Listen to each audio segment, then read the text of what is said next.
Good morning, Trinidad and Tobago, and wherever you are watching us in the world. It is Friday, the 29th of May. Welcome to Pep Talks in the Morning. My name is Felicia Holder, Queen of the Progressive Empowerment Family, and the host of this program every Monday to Friday from 8 a.m. Joining me this morning is Miss Kezia Rampol from the Pep Toronto chapter. Good morning, Kezia, and welcome to TGIF.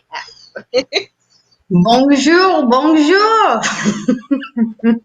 Yes, you are. If speak some French to me there, because I know you're Noodles. I know two phrases in French, and one of them thanks to Moulin Rouge. The other one I know is Yeah, don't say that one. J'habite. I know it. J'habite dans une maison près de au bord de la mer. What did I just All say? right. You live next to the seaside.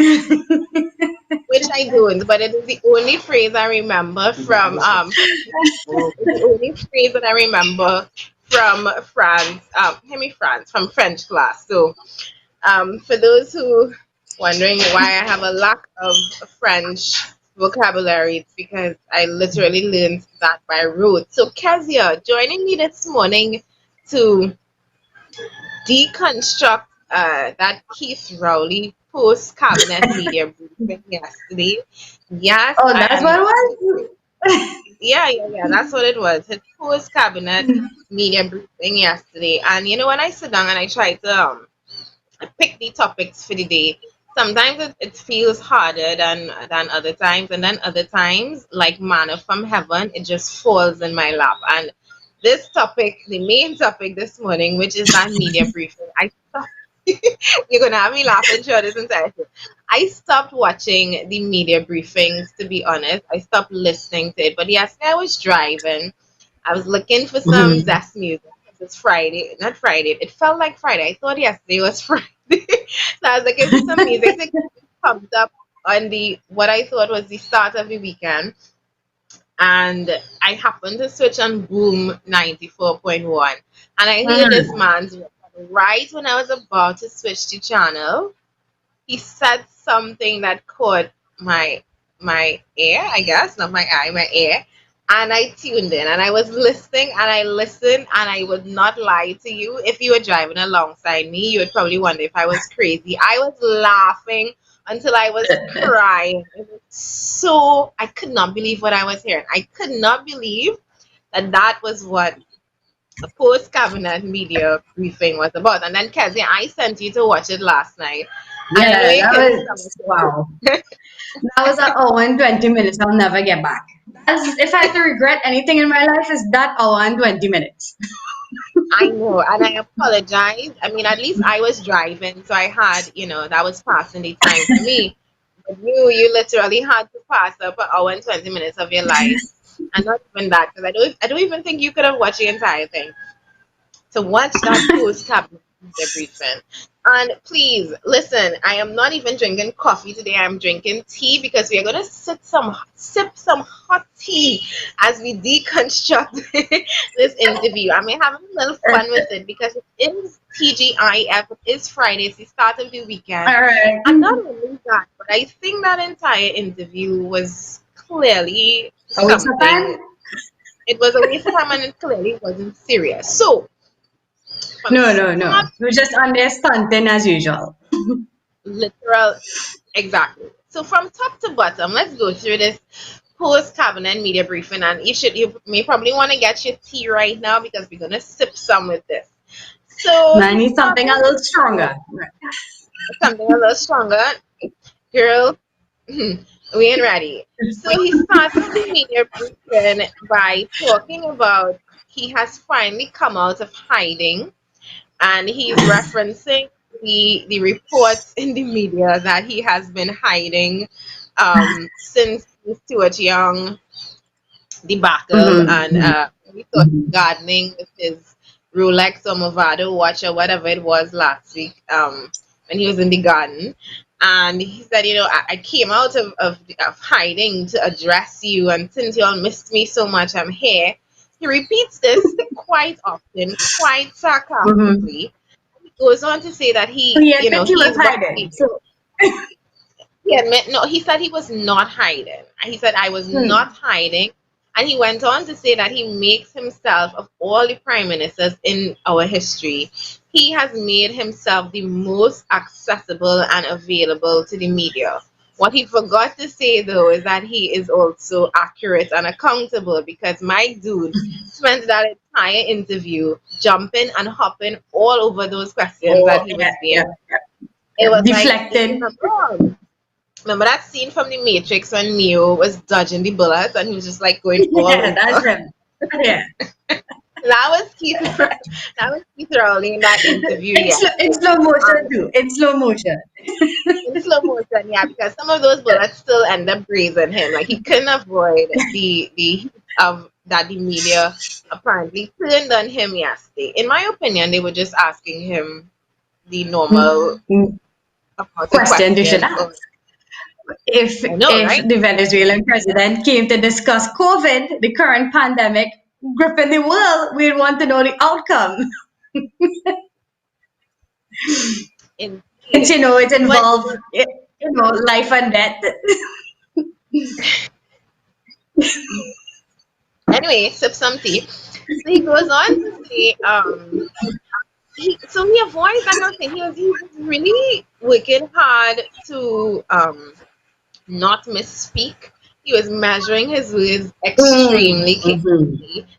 And I guess, maybe the week that he was unavailable or in hiding, maybe Donna Cox and a couple others was giving him, tips, and he was going through a refresher on how to avoid media questions. I don't know, but we heard very little bit about COVID-19, and this was a COVID-19. It was supposed Exactly. to be about COVID-19. And Instead of one of we'll the hear, reporters asked the right question. Well, why was the energy minister or energy personnel present for COVID-19 briefing? And he couldn't answer. He doesn't know why Delty would bring that Delty delegation, so he doesn't know why. Okay. exactly, and he says we would deal with COVID-19, which, by the way, the numbers are they've remained the same. We at what 3,100, a little over 3,100 people tested. But he still goes on to try and scare the public. And I spoke about this yesterday with the fear mongering by the Minister of Health, saying that, we still risk infection if we open up too soon. If we haven't had infections for over a month, how are we going to risk infection? Is this him admitting that we have undetected cases and spread amongst us because of Mhm. the low testing? Because that is still, if you look at it, that is still what, less than 10% of the population, way less than ten Less than percent of the 10% of population. the population. What, 2-3%? 3,100 people. It's not that many people when you have to think about And it. meanwhile, Hawaii, who has the same population size, tested 23,000 people. You can see, and their deaths were more or less the same as ours. So again, and this is why I don't understand, why are we getting kudos for something that other countries are doing and doing better than us? I don't understand that. And is it that we have connections, or are we running down international media sources to interview us to make ourselves appear and seem more worthy than we are? I I don't have no know. idea because maybe they're just not privy to our information. I'm not too sure. Anybody checking the statistics will tell you we didn't test enough, which most people are saying anyways. And we have the sun to Indeed, thank for our we do, and low. and and I still can't believe that the beaches are closed. By the way, that should be Yeah, I'm my waiting. opinion. I'm waiting. Want to see. I don't think you're waiting in more anticipation than me. I have my bathing suit in my car, hoping that while I'm driving on the road one day, I might listen to a press conference that says the beaches are open, so I can just make Because a then just detour take a straight. hard right, take a hard left, drive to the Indeed, beach. and Well, I didn't say that, but guys, please share the live video. Bring people in mm, on the Friday hot tea discussion. My tea is actually getting kind of cold, but the story isn't. So continuing on the deconstruction of this media briefing, he goes on to play a clip from 2019, October 2019, that explains why a clip of himself that explains why we did not sign the Rio Treaty. And first things first, I have to say he clearly learned his lesson from the last time where he went and played that yeah, there's that clip. The So voice he put note. up a yeah, Yeah, I my dude guy remember. went back to his projector and his PowerPoint presentation, and he showed a clip from himself in 2019 where he spoke of why we did not sign the Rio Treaty. And for those who can't remember the last time Keith Rowley tried to play us a clip, he used his phone and he actually became an international meme. And today is Fun Friday. So I asked my producer to remind us of some of those memes that came out of Keith Rowley and the last press conference he had. Let's play one or two of those clips. Where the second wave supposed to come from if we lock down 2 months now and the airports closed? Where it coming from, Terrence? Your mommy? Living in your house, trying to raise your family in a law-abiding manner, 9 o'clock in the morning, gun ban in your home, gun ban in your home, gun ban in your home, gun ban in your home, gun ban in your home, gun ban in your home, gun ban in your home, gun ban in your home, gun ban in your home, gun ban in your home, gun ban in your home, gun ban in your home. Master.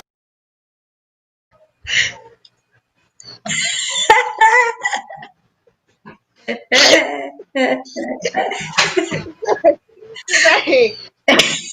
Sorry. Every time I watch it, I crack up the same way. But I'm happy to say that in his refresher course, while he was missing in action last week, they told him, please go back to your PowerPoint presentations. Don't hold up your phone and become another meme at the hands of idle Trinbagonians under social distancing lockdown. Anyway, I mean, so yeah, he how plays to that look if you're endorsing Pepper? indeed, and so I want that song on I want that clip on our campaign trail. So he says that serious stuff now. He says that Serious. he referred to the Rio Treaty as an obsolete treaty, and this was in the press conference yesterday. He says it's an obsolete treaty, a relic of the Cold War. So my first question was, why aren't we pulling out then? Because, and I raised this yesterday, and Exactly. Kezia, you sent me some of the stipulations of being part of the OAS and and signing to the being a signatory to the Rio Treaty. Um, if you are part of it, whether you vote for something or not, once you're a part of it and you are listed as a member state, the majority rules. So if the majority Exactly. has voted for or against something, by default, whether you have voted for or against it, you are automatically a decision has automatically been made for you. And I remember asking the question yesterday because he kept bringing up the fact that we are following the We United exempted from, right, the United Nations Charter of Rights or something. following the United Nations and the CARICOM's chapters, which say that they recognize Maduro as the legitimate president of Venezuela, and the signatory to the back in December, September Mm. 2019, the signatories included Juan Guaido, who we all know is fighting to be Mhm. recognized as the legitimate president of Venezuela. And because we don't, Trinidad and Tobago does not recognize Juan Guaido, we are not in agreement, or we don't believe that the treaty and the sanctions that are being imposed by the treaty, because he was one of the signatories, are valid. Now, we seem to be But caught there's no between those that's not even there's no correlation. What is the I don't understand the correlation he's trying to make between the who he supports and this treaty? How is it not standing if you signed it? Well, I don't know, and he's saying, and I said yesterday that I am not a foreign affairs and foreign well, I'm not a foreign policy expert, but our policy right now of non-intervention slash non-interference slash straddle defense and play nice with both sides of defense seem to be landing us in more trouble than if we More had trouble than in actually. anything. Yeah, because at this I point, mean, and you learn this from school days. When you have two friends who fighting and you're in the middle, you either pick a side or they will pick for you, and you might find yourself with no friends at the end of the day. So either you mediate that argument or you find a position to land in. And I'm not saying that we should be forced into picking friends, but when you have two friends, metaphorically, with such differing ideologies and principles, and I mean, one is literally borderline communist country and one is literally a democratic society. No, seriously. And we're yeah. playing nice with both of them, and obviously we're going to land ourselves in hot water with this. Kazia. Not to mention that our economy is American based. I mean, geez, we have Starbucks down here, we have KFC, we have Pizza Hut, all these American franchises. The movies we watch are Americans, all the Marvel movies, everybody Netflix and well, some of them chilling. So I mean, so which side do you really want to be on? I'm not seeing any I'm not I seeing was any Venezuelan and franchises down here. So actually, and as you some said, people are like, oh, sorry, go ahead. no, you got. No, but some people are like, oh, we stand up to America and we against America. Well, then you stop eating KFC then and Pizza Hut. I don't want to see you in the line. If that's the case. All our brands, the music we listen to, everything is American based. The internet is like they are the pioneers of the internet. We're using Facebook, we're using all these social media platforms that are American based. So I don't know. I would tend to want to pick the side where where the majority of our exports go to. We supply watermelons and pumpkins and everything to America. They buy our food. They buy everything. Listen, Unless we last want to, week, s- and to switch our international dollars from US to pesos, I mean.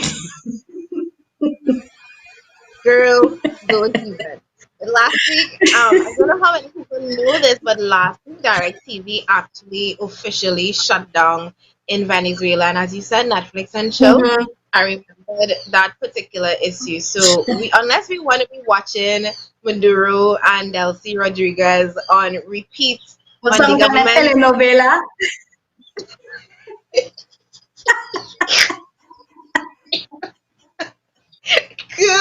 Stop it. Listen, serious stuff now. Unless we want to do that, at some point we need to decide on where our foreign policy really where we're really taking our foreign policy. So anyway, he went on to debunk the fact that debunk the rumors that the government of Paria Fuel shipped fuel to Venezuela. He said that they sold fuel to a Swiss company that was destined to Aruba. Aruba said that was a lie.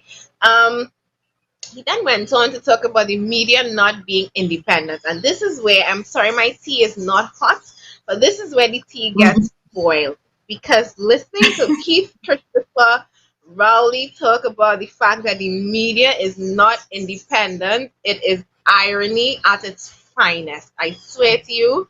And this was where, if you were driving alongside me yesterday, you would be wondering what the hell is going on with that girl. Because Yeah, I yeah. was I was putting my horn, I was laughing, I was like, Keith Rowley, you win, you win, you win, you win, you absolutely win.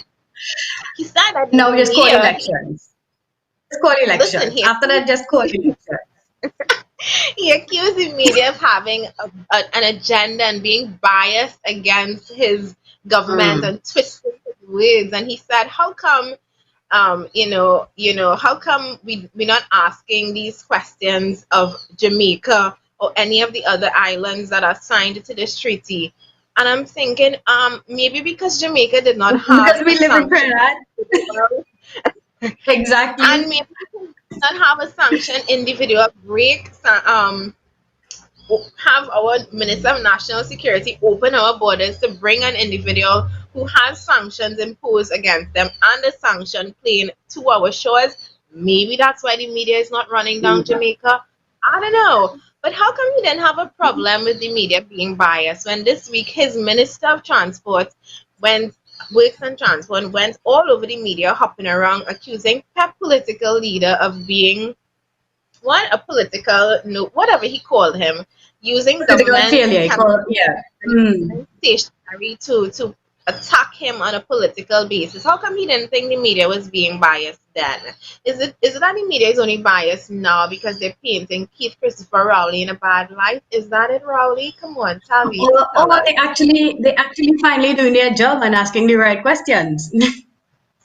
I am more inclined to believe the latter, but this actually raises the poll question of the day, which is, do you believe that the media is biased against Keith Rowley? And the answers today, because it's Fun Friday and we're having a little Comment fun with it, below. the answers are yes, no, or give me a break. So we will read your responses at the end of the show. Do you believe the media is biased against Keith Rowley and his government? I think when I was listening to him yesterday, I find he's starting to sound a little bit like Trump. You know, Trump is always like, the media is against me, they Ah, don't like me. yeah, exactly. Starting Fake news, to fake news. I a find it little highly entertaining, though. So that's all entertainment news it is, and that's the only thing he didn't say yesterday. Fake news. I was waiting for him to say that, but he didn't. Sorry, that would have been a perfect at the end of the press conference, I was still wondering what the conference was about because we didn't get any answers. You know, like no. what exactly did he debunk? What and he was talking about. I am here to tell you the truth and give you the facts. Well, the entire your ministers were caught lying. You were caught lying. So what facts and truth were we privy to? Girl, I don't know, but continuing, he said that he called out one particular media house is owned by a business conglomerate. Did he just find that out? He's obviously referring to CNC3, which is owned by Nicholas Sapta. Mhm. He said one particular media house is owned by a business conglomerate who is basically upset with his government right now because they're not giving him what he wants. And he's also saying that one another media house is they have interest with the state, which the government is not facilitating. But question, isn't the government the state? So isn't that saying that they Exactly. have interest in themselves? I don't know. I don't know because he's obviously again referring to CNC3 meet. I mean TV6, which is owned 49% by the government, the state.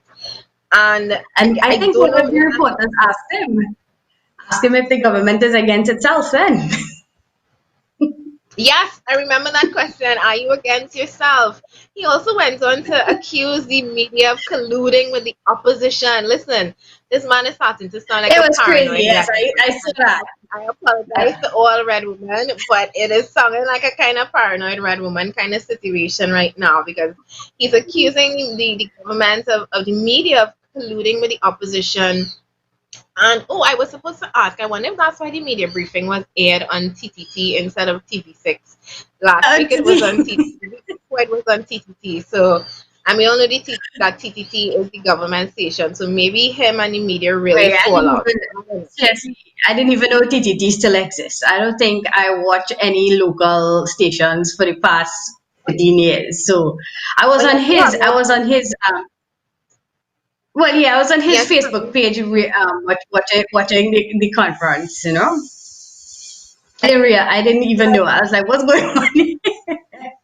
TTT was revived a couple of years ago to push government. I have to say to push government stuff. I guess that is the default station when CNC3 and Guardian Media and One Caribbean Media vex and fighting with you. I don't know. He went on to accuse the opposition of trying to get the government in trouble with the United States. And oh my God, the conspiracy theories continue. It feels like, again, it feels like we're on a playground and he's accusing one of the child in the playground of going and telling Miss that he was pitching marbles behind the tank when he was not supposed to. That's what it But feels I like. mean, it's elections time, right? So, like, how would it look if you don't accuse the opposition or they don't accuse each other of something? He has to push a rhetoric. He has to start pushing some kind of, oh, UNC did this, UNC that. Is this one fault? You know what I mean? Is everybody else's fault except my fault? Bro, you decide to sell the fuel. Who gave the okay? Who gave the okay to sell fuel? You shoot yourself. You shoot yourself. How is that Listen, everyone else's fault? we're nearing the end of this, people, and for those of you who stuck with us through the deconstructing this entire interview, I advise you to go watch it for yourself. Well, firstly, get some popcorn, make sure it's hot, get a beer or a glass of wine, put your feet up, and take in an hour and 20 minutes of pure comedy, because that's what that was yesterday. Just nearing the end, he said that he's afraid, and this is one of the reasons why he's not for using military action to deal with political problems in Venezuela. He said that he fears that military action could heighten the present migrant crisis between Venezuela and Trinidad and Tobago. He went on to say, and oh my God, I can't believe he said this. He went on to say that there is an open highway between Venezuela and Trinidad and Venezuela. Tobago, and towards out. Well, close the blasted highway now, Keith Rowley, please. Shut it off. You know Give us that a there's little an bistro open block. highway. Give us a little You know bistro that block right there. Give us a bistro block.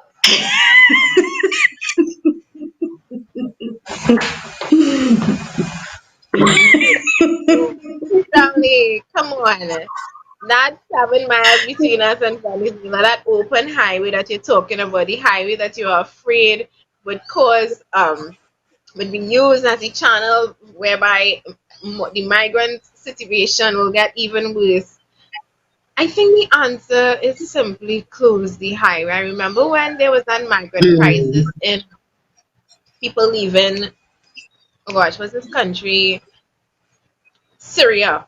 The migrant crisis in Hmm. Syria over the past 7 6 7 years.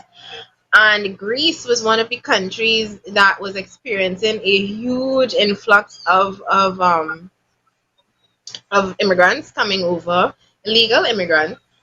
And the solution to them when they realized that they could not deal with it anymore Close the was to border. lock down their borders, close their borders. That seems to be a situation in Trinidad and Tobago that we are absolutely opposed to unless you're bringing in drugs and guns and humans, clearly. But as it Clearly. pertains to illegal immigrants, our highway, according to Keith Rowley, our metaphorical highway is wide open. So that brings us to the end of this. What was Debunk.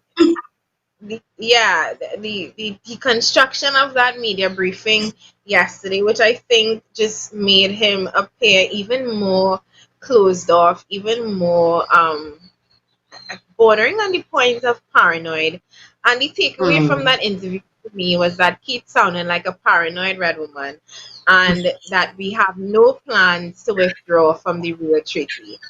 And I mean, clearly, when they were serving up um, dishing out world leaders and dishing out, common sense and skills and leadership skills for world leaders, our glass, Trinidad and Tobago, was clearly empty. And there was a really nice TikTok video to demonstrate that Christian De Leon sent me last night. And I asked my producer to run that as it pertains to Trinidad and our cup, which clearly has not runneth over as it pertains to world leadership. Let's play that clip.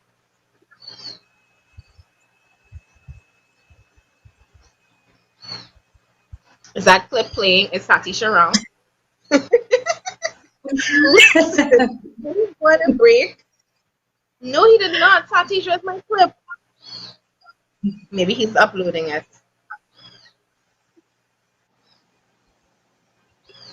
Look you. What the? Good morning. I'm your clip. Where did Satish, you pop up from? Satish is responsible for this surprise. Satish is Well, this is responsible. a surprise. Good morning. Good morning, ladies.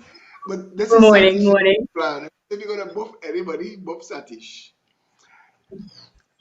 Satish, I've thanks for that. I've been asking him every day, how do I get on this show? I want to be interviewed on Pep Talks in the morning. So he said, you know what? Let's do it today. Morning, I Felicia think today was Holder. today was actually the perfect day because we're having a little fun this Friday. We were deconstructing Keith Rowley's post cabinet briefing yesterday. And Philip, I don't know if you watched it or heard about it. Keith Rowley is clearly falling out with the media. He's accusing them of having an agenda against him and his government, being biased against him, which I was asking Kezia and the audience, how come he didn't think so when Rohan Sinanan was hopping all over the media this week trying to discredit you as political leader, not allowing you to have your side of the story told? Exactly. And I mean, it is ridiculous that Keith Rowley, of all people, who has benefited from so much free media, if there was an equal time law in Trinidad and Tobago, the media owes the Progressive Empowerment Party about 7 months of straight interviews. Good morning, Kezia. I see that you're back on Morning. Trinidad time. But but seriously, I've been watching the show that you're doing this morning, and I feel sorry for all the people that you've sent to watch this hour and 20 minutes of rambling It nonsense was from the. it was excruciating. I was still trying to figure out what the briefing was actually about because when he played the clip from 2019, I was like, yeah, all that's irrelevant because we still have 2/3 of the countries agreed to sanctions. So you if you haven't pulled out of the treaty, whether you agree whether you like it or not. So I don't see how it's obsolete for I, us. I try to remember if it is Lima or Hadassah. We have so many members that put out so much information. So I'm trying to keep up. But somebody said, okay, well, if I vote for the PNM, then I'm not following any of the laws that you are right. It was Devily. It was Devily who put that up Definitely, okay, actually. right, okay, yeah, next one. But that's the logic. That's the same logic. If you didn't vote for the PNM, Exactly. you're not bound by PNM laws. Is that what he's trying to say? The man's crazy. But when Kezia started to speak just now, she said she was wondering what, and I thought she was going to say she was wondering what she did you wrong that would make you have to do her that to go and sit down through an hour and 20 minutes of Keith Rowley. The man is a rambling mess. His supporters can't support him on actual content. So they've resorted to overt attacks. They just attack you now. If you're not standing up for the doctor, you're in trouble because they want to attack you personally. But his actual content in a mess. It is, but Philip, what about the fact, and this is where I was telling Kezia that I was listening to this media briefing while I was driving yesterday, and this is where I the tears were literally streaming down my face with laughter when he went on to say, he's so fearful of military action in Venezuela because there's an open highway between Venezuela and Trinidad, and he's afraid that with the current migrant crisis that it is only going to get worse. And I just asked Kezia and the audience, why not close the blasted highway then if you know that there is a problem? Who does Keith Rowley think is in charge of the country? Not him? Who does he think? Apparently not. Who does he think is responsible for the Ministry of National Security? Not him? Who's responsible for the $9 billion they got in the last budget? Not him? Who does Stuart Young answer Okay. to? Not him? I asked this morning, but I asked the same question this morning. Nowhere else in the civilized world could 42,000 illegal guns find its way into a country this small and the Coast Guard brass still have a job. Kelshaw should be inside the parliament every single day being grilled. What the hell are y'all doing out there on the water? What are y'all doing? How does 37,000 guns in 2017 become 42,000 guns in 2020? We are going backwards. What are y'all doing? Kelshaw and the brass of the Coast Guard have to answer. But all we're hearing is this much billion and that much billion being spent by Daman and the other suppliers of boats that have representatives in Trinidad and Tobago who are PNM ministers and financiers. This country is being ridden like a pack of mules, and we are just sitting back and taking it. A woman tell me this morning, because I'm asking about COVID-19. I'm saying, if the masks work and the Oh, social I saw. distance, and it works, right? This woman shared it, and she said, I'm being stupid. I'm saying, so what you're saying then is that the masks and the social distancing works in massy stores and super farm, but nowhere else. Everywhere else you can get sick. I do not know what was done to this handful of PNM people, the people who support PNM, that makes them believe stupidness. You know what PNM need? PNM need the women to stand up, because women don't take stupidness from men. I don't know why the women in the PNM taking so much stupidness from these people.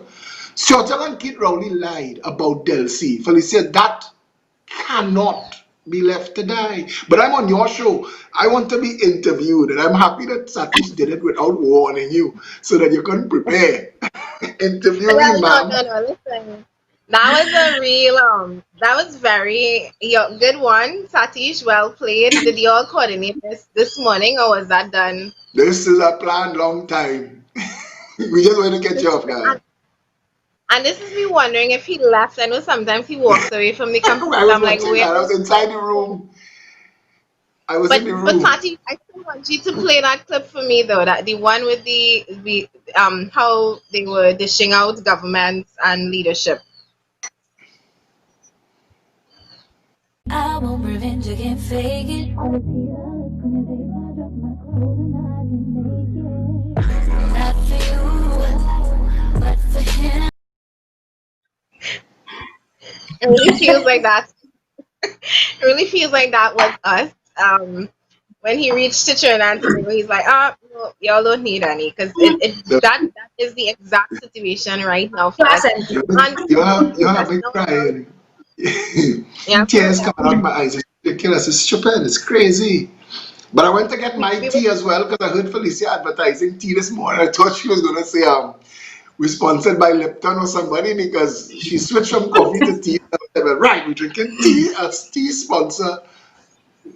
Where the money? Show me the brought to you money. by brought to you by Lipton. Lipton, if you see this, you owe me some Lipton money in advertising. step up. But we were talking about the borders, Philip, and the fact that Keith Rowley is very much aware that we have open highway between Venezuela and Trinidad. We also supposed to be during this period of COVID-19, our borders are supposed to be locked down, right? We were supposed to have Kezia boats patrolling, making sure that we don't bring in or we don't Yeah. have illegal immigrants swimming over here on little boats with chickens and people that they're trafficking between Venezuela. However, one of the stories that we have to discuss today is just how many guns, drugs, and ammunition has been seized in just the past week alone in anti-crime exercises across Trinidad and Tobago in Barrackpore, where they had 11 arrested in Aruca on Wednesday. Mm-hmm. A couple more were arrested on Monday in an exercise down in the west. So is it that our borders are closed, or are they closed? And is it that we it's closed for certain people, like the 342 cruise members who want to come back home, who came on my show on Wednesday? A woman literally had me crying when she told the story of being secluded in a cabin. Her four kids are back in Trinidad staying with relatives who are literally living on their generosity, and she's just so depressed. She just wants to come home. Borders are closed to her, but obviously not to illegal immigrants, and obviously not to drugs and guns and anything else that wants to just swim up the Caroni River and find itself on our shores. But I find it interesting because there was an article in the news is now saying I don't know if it's in news. I can't remember which one. Dale Singh is saying that we can't accommodate 300. Our system can't accommodate the 300 people offshore on the Disney cruise. We have.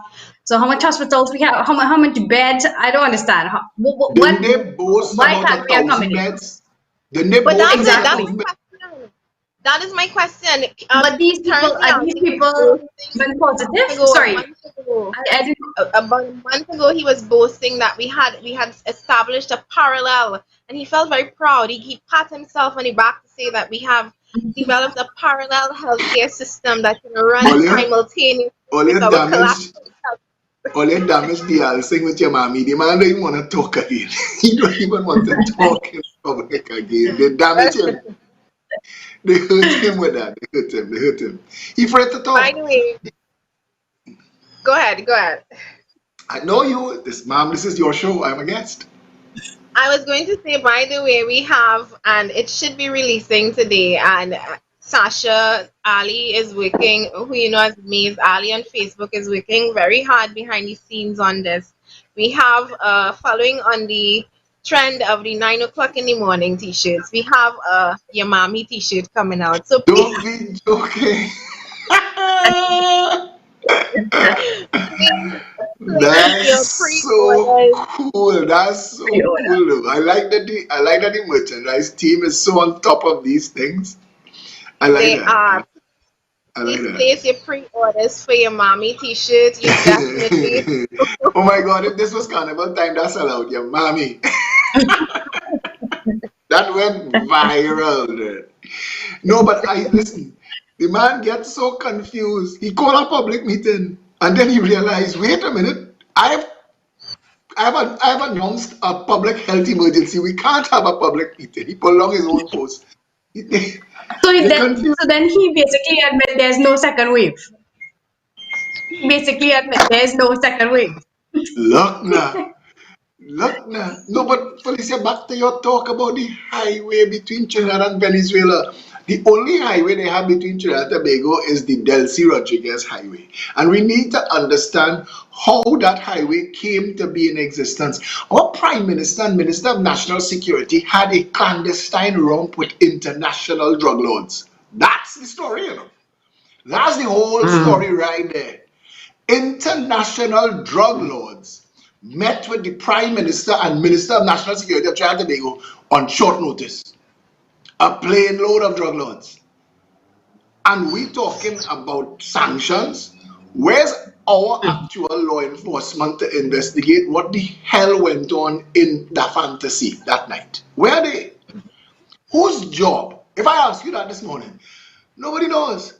Nobody knows whose job it is. Donald Trump could break the law and be taken into custody. Right now, the Prime Minister of Israel, Benjamin Netanyahu, is in court every day for breach of trust and fraud. He is the Prime Minister. I'm telling you, the President. I can't remember which one it is in Israel, but he's in court every single day. We do not have a real country. Boris in England, if he did he fire that man as yet? The one who went to the beach? I'm not sure. That pull I'm not sure. I wasn't sorry. that pull his ratings from 25 to -2. People in countries, they're not taking nonsense from governments anymore. In the United States of America, Donald Trump knows that George Floyd, this could be a flashpoint that unhinged the whole country, just worse than coronavirus. Last night they burned down the police station, you know. They did? They burned down the Wow. police station last night. Wow. They're And I have not that as a taking topic this. to discuss today. Wow. But they're No, not but taking this. And they, they've been going through this for America has been literally building towards climax. George Floyd is just the climax with everything that would have happened to that young child who was shot. I forgot his name. The one who was reaching in his pocket to pull out a Skittles and they thought it was a gun and they killed him. The so many issues with as it pertains to killing of black people, particularly black men in the United States of America, they have been building towards this point. And if this is where the banks overflow, it is only expected. Hear this. Alison Fox shared this. Could I read something for you? 26 ways to be killed if you're Yeah. black in America. Failing to signal a lane change, Sandra Bland. Missing a front license plate, Samuel Dubose. Driving with a broken brake light, Walter Scott. These people have lost their lives. Eh? Sitting in your car before your bachelor party, Sean Bell. Selling cigarettes outside of a corner store, Eric Garner. That one, boy. That one still. I can't get that one out of my. Selling CDs out of a supermarket, Alton Sterling. Walking away from police, Mario Woods. Walking towards police, Laquan McDonald. Making eye contact, Freddie Gray. Laughing, Ricky Boyd. Walking home with a friend, Greg Gunn. Wearing a hoodie, Trayvon Martin. A kid holding a toy gun in the park, Tamir Rice. Now you see this one, right? When you read a holding a toy gun in the park, Tamir Rice, people say, but yeah, but it's still, it sounds like something that somebody can make a mistake. But would you tolerate that mistake if it wasn't a black child? And I'm saying this for a reason, because the United States of America needs to understand that, because later on in this, right, you'll hear some other comparisons that Alison makes, and it makes you realize that she's not just compiling this information to be sensational. She's actually showing you the contrast between what's taking place. Holding your wallet, Amadou Diallo. Chilling in your grandma's garden holding your iPhone, Stephon Clark. Your car broke down on a lonely road, Terence Crutcher. Running to the bathroom in your own apartment, Ramaleh Graham. Walking up the stairway of your apartment building. I mean, oh God, this one was so ridiculous. Akai Gurley. Calling for help after an accident, Renisha McBride. Holding a fake gun in Walmart, John Crawford III. Holding a fake gun in Virginia, India BT. For attending a birthday party, Jamar Clark. Riding in your girlfriend's car with a child in the back, Philando Castile. Riding a commuter train, Oscar Grant. Jogging, Amo Arbery. Suspect of forgery, George Floyd. Now hear this, eh? But let's not forget, the same cops did not fear for their lives, because that's the argument that they make, that they're out there and they're fearing for their lives and everything. I don't read the whole thing because it's long, but she says, when they arrested Dylan Roof, a terrorist who shot up a church massacring 9 people, they even took him to McDonald's and bought him a burger. Travis Rinking shot and killed 4 people at a Waffle House, but according to police, he was arrested peacefully with a loaded handgun. You have to understand, and that's not the only examples. It would take a long time to read all of it, and I want to tell Trinidad and Tobago, at some point, now this is not advocating for riot and violence and burning down things. They didn't get from protest to riot and violence and burning down things. We've been having this argument about kneeling when the national anthem is played. And it's because it's a protest. It's a continuous protest. So the Trinidadians who want to follow America and go and riot and burn things down, you've not paid your dues as yet. You've not protested circumstances in Trinidad and Tobago. You've not raised your voice. You've not said this is unacceptable. Every time Trinidadians say this is unacceptable, I watch us solve a problem for Jumbo with the nuts in the oval. I watch us solve a problem with them giving Aboud arbitrary contract to secure the country with private police. Our voices, every time we raise our voices, it fired Ram Logan. Our voices make a difference. Trinidadians need to understand that we need to speak with one voice now. One voice. All of these people, no matter who they are, Kamala, Keith Rowley, Ram Logan, Faris Al-Rawi, it doesn't matter. It doesn't matter who holds the office. What's important is the office, the oath, and the wrongdoing. If the person is suspected of wrongdoing, there should be systems in place. A man wrote me this morning to tell me, boss, the fight that you fighting on about the Red House, he said, you have me in tears. I worked there. And nothing that you are saying, he said the same doors that were there are the doors that are there now. $51 million contract for fake doors. And Trinidad is an understanding that like what you do every single morning to get up and come out here and talk about these things every single day that the work the other members of the party are doing is so critical to us as a nation getting to a point where we can develop. Look at the guests that come on Plain Talk at night and listen to things they talk about. These are people who bring institutional knowledge. Look, listen to the conversation with Wayne Sturge and Vernon DeLima about how our justice system works, and it will scare the crap out of you. Wow. No, indeed. And I Some mean, heavy you stuff. brought that topic Wait, now you should not be about. so heavy in the morning. Sorry, I Well, apologize. it was supposed to be a fun Friday, but no, no, On no. Friday. As much as it's fun, we still It had touch to be in said.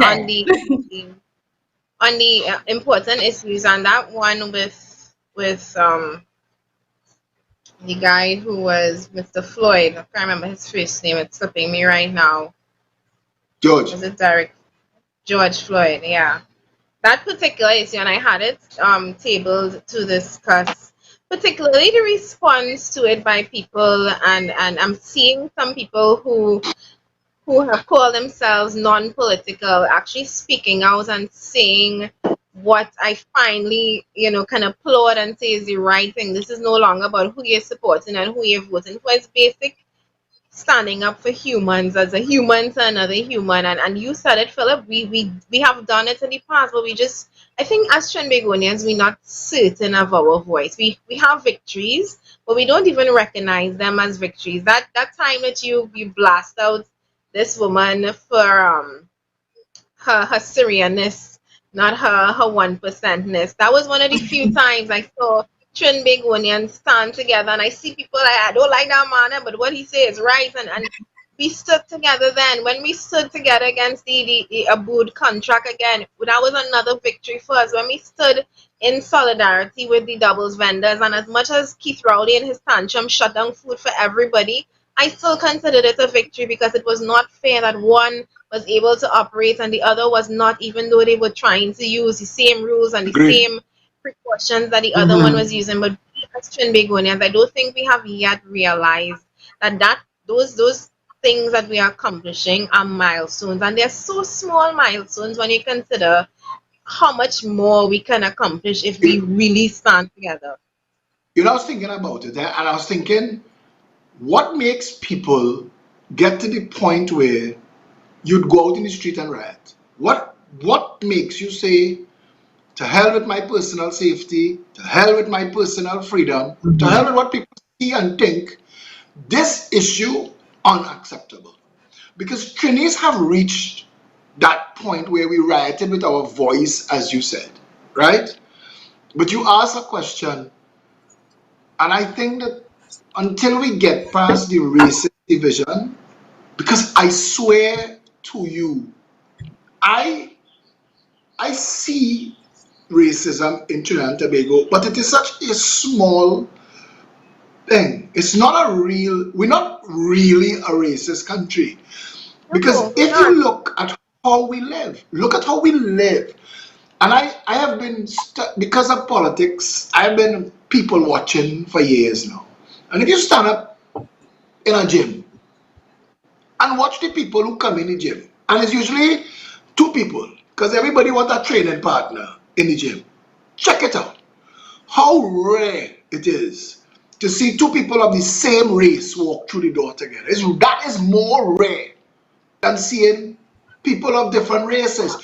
We live like that, and I don't understand how our collective unity is so easily shattered for politics. I don't understand. Again, I come in with the heaviness. I feel I should tell two quick joke and leave. But you ask a question, and I'm saying, is, I don't know, somebody should tap all of us with a glue stick. We have it. We have it here. Trinidad was the country, because you don't take this wrong, I know you're actually Canadian. Trinidad is the country Canada wanted to grow up to be. Venezuela wanted to grow up to be Trinidad. Brazil wanted to grow up to be Trinidad. This country was so pregnant with potential, the world used to look at Trinidad and Tobago and say, wow, where this nation going next? And look where we went. Look what we did. Blessed with everything, cursed with racist, corrupt politicians. Look at that. How do we fix that, Felicia Hula, Kezia Rampol? How do we fix that this morning? How do we get people to say, you know what? My politics cannot be determined by superficial stupidness. My politics has to be determined by people who are willing to step up and fix it. And if they're not fixing it, I will march on them until I throw them out of office. If we get to there, politicians will stop playing the fool. Gypsy say he is not a political grasshopper, but he is a political locust. The same PNM that the same PNM that call you out for the 100 mattress. Is the PNM say that Gypsy thief 100 mattress during the flood and hide it in his house? You know that? Is the PNM say that? And is that same PNM, Vasant Bharat will fall. Listen. No matter what Vasant does in his life, on his tombstone, here lies the dog rice man. That will never, he will never get past dog rice. Vasant Bharat was labeled as having taken Trinidad money and brought in a tanker full of dog rice to feed people. That's his legacy. And it is the PNM that did him that. And it is the PNM he gone sucking up under right now. The UNC that has fought the PNM. Bastio Pandey built a whole career fighting the PNM. His daughter not getting through with the UNC, and watch and see where they going. Watch and see where they going. And it happening in the other direction too. Because I watching Mariano Brown head in the direction of the UNC. We stand up in the parliament and blame those responsible for the failure of the economy on the other side. Tell me how do we rationalize these political choices? Anil Roberts speaking for the UNC again. What, Kamala just have nobody else interested in what she have to say? How do you bring back Anil Roberts of all people? That would I don't be know what the the solution equivalent is for of Trinidad. bringing back Barrel Smith. I swear to you, that would be the equivalent of the PNM bringing back Barrel Smith. And I mean, I'm watching the plays and I'm not giving it much attention in the public space because it is, apart from being just Not a our waste of circus, not our monkeys. That not is the exactly everything from the appointment of the new senator to the walkabouts, now God, the mask, come on. and who steal who from who PNM brother was with the, listen, all of that I'm leaving it alone because it's What? They typical don't in have an anybody. election. They don't have anybody to bring in. Who they going to bring in? All the logical, smart people with the pep. So who they going to bring in? Love that statement. I like No, but look at Brian that. Manning. I mean, if you listen to Gary Aboud, Gary Aboud is so gentle a human being. If you showed me a picture of Gary Aboud with wings playing one of those little harps, I'd accept it. And Gary Aboud come on the show and lick down Brian Manning and talk about all the corruption that Brian Manning was in. And I am wondering, do these people not see themselves in the mirror? I don't know. The Keith Rowley that give your father a stroke, is that Keith Rowley you coming to uphold his government now? Precisely, and you have to wonder the things that people would do and the lengths that they would go for political power. And I say political power because we know they're not coming into office to do any work. We have so many people right now complaining that the same MPs that they're bringing back to do and run for the constituencies, the same MPs that they couldn't find during periods of flooding during this COVID-19 crisis. I mean, for God's sake, I read that article on Stuart Young where the constituents of Port of Spain, North St. John's West support him. And I had to ask, who did y'all interview? Because y'all didn't come by my house. Y'all didn't come to me.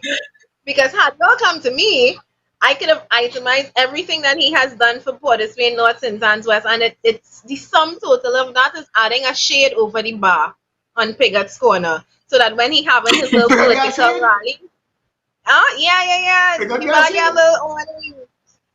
Yeah, he gives the bar some shade. So when he having his propaganda meetings, I mean his political meetings on Pigot's Corner, more people could get shade while he spew his nonsense. I mean, Stuart Young is a I read that entire article from top to bottom because I was waiting to hear. You know, when you say you support somebody, you usually say why you support them. There was nothing in the article. The article actually called You, for people to say why they support him, and I wish they called me because I have a long list of reasons why not.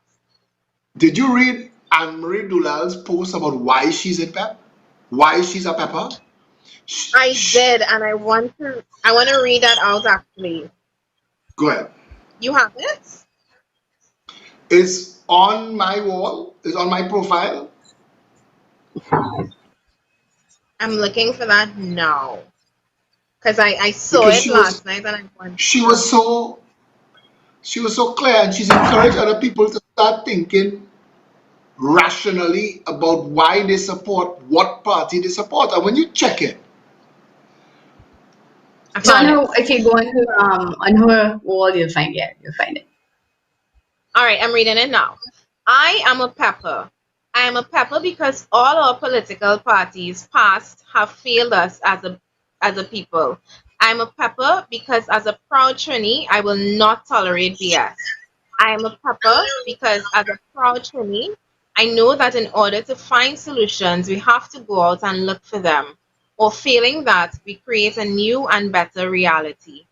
I am a pepper because it is unacceptable that after the amount of money that has passed through our hands, all of our political offices are in such a mess, and our people are the ones who suffer the brunt of those feelings.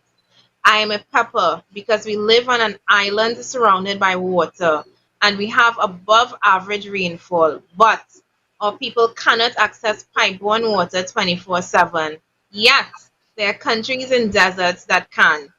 I am a pepper because having more than 30% of our population, that is some 300,000 of our citizens, living on less than $200 per month.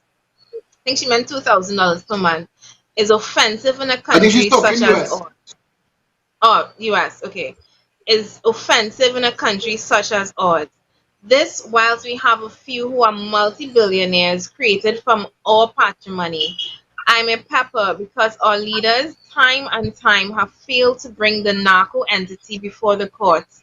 Instead, they have allowed it to flourish while it kills so many of our young citizens, destroying both potential and young families in its wake. This whilst those who are really benefiting from that trade live safely and comfortably in their big houses far from the maddening crowd. I am a pepper because I want a better country. I want to see the potential of our young people reach its fullest. I want to see our people flourishing and growing while developing our country into the paradise it can be. I want to see Trinidad and Tobago highlighted in the international press, not for its high levels of crime, but rather for the achievements of our people. What are you working on in this respect? Vote PP, vote PEP 2020, reboot the public, reboot the republic doing this together. I love, love, love, love, love that And post by Miss Anne Lady with Marie. she hashtags, eh? Miss Lady jump out herself with hashtags in the end. Listen, that's like my mom yesterday. I saw she posted up a picture on her status and hashtag throwback Thursday. I'm like, woman, what you know about this? Anne Marie Duval, Uh, she well in the know in terms of how of her hashtags and stuff. But no, that was a really on the button post and as she mentioned that fact about water, Jesus Christ, we have this table to discuss. I'm listening to the news last night and all Oh over the boy. country people are begging and pleading. Debe has not they finally get a trickle of water after a month. After a month of begging, see, I wanna begging stay. for I water. don't wanna get serious on your show again, but that is No, no, no, criminal that's what misbehavior. No, but it that's is. criminal misbehavior in public office. You cannot, Felicia. When I stood up on the bridge opposite Fatima College to do that video, we worked out the numbers to tell you that bridge is 43 feet wide, 40 feet across the road, 13 feet down. And that space could hold 186,000 gallons of water. That tells you that if that river had a gate to hold the water, that river has more water holding capacity than 1,000 Maraval reservoirs, and all it needs is a sluice gate. And if you drop that sluice gate 1 foot below the top of the river, so when the river is full and the water is trying to overflow, it will overflow and turn turbines that power pumps, that pumps the water out of the river to reservoirs and retention ponds so it can't flood. The actual water will power the pumps. Come on. Come on. This is my problem. You know, when you study in geography, they show you how the natural environment could work for you. So I was looking at it. Canada uses lakes and rivers, the natural environment, for their power source. Dubai in the desert could give their people 24/7 water 24/7. 99.99% of their water comes from the ocean. The rest, that's fresh water. So in Trinidad, we have at least three sources of water. We have our natural springs, we have the ocean, and we have rainfall. We have all the elements to get water 24/7, and we don't know how to give people water 24/7. So if we were located in Dubai, what we would be drinking? Sand? I don't understand what they would have been doing. Ma'am, We would have been You have all the elements. Oh, this is my issue. You have all the elements. You don't know how to catch the water, redirect it to people. I don't understand this. no, man. In when you're talking end-to-end transmission of any fluid, I want you to understand this. The WASA engineers watching the show now, they will get excited and they will message me and say, boy, BOI 9,000 exclamation marks, right? This is what they do because they vex. You see, it's not the low-level operative in the organization I was that not going to fails. say These that. people One foot want here. to do their jobs. They want to do their jobs, but they've been, listen, checking the pressure in a pipe is all you do to test for leaks. Trinidad had a lock joint scandal in Trinidad and Tobago. To put the lock joints where the pipes connect, we thief that money too. I mean, this country, God must laugh at the experiment that was Trinidad and Tobago. If this was where Adam and Eve was, the apple's still on the tree, but Adam thief, Eve bush, and they cook the snake. Trinidad and Tobago, nothing that is supposed to happen happens as it should. You could check from distribution anywhere, all along the line, the pressure in the pipes for leakage. 10 years ago, must be more. I was watching this video in New York City. The big sewer lines. They can't come and dig up the whole road. As much as they would like to, causing more traffic in New York City, the people will riot because New York is 8 million people trying to live in a space the size of Port of Spain.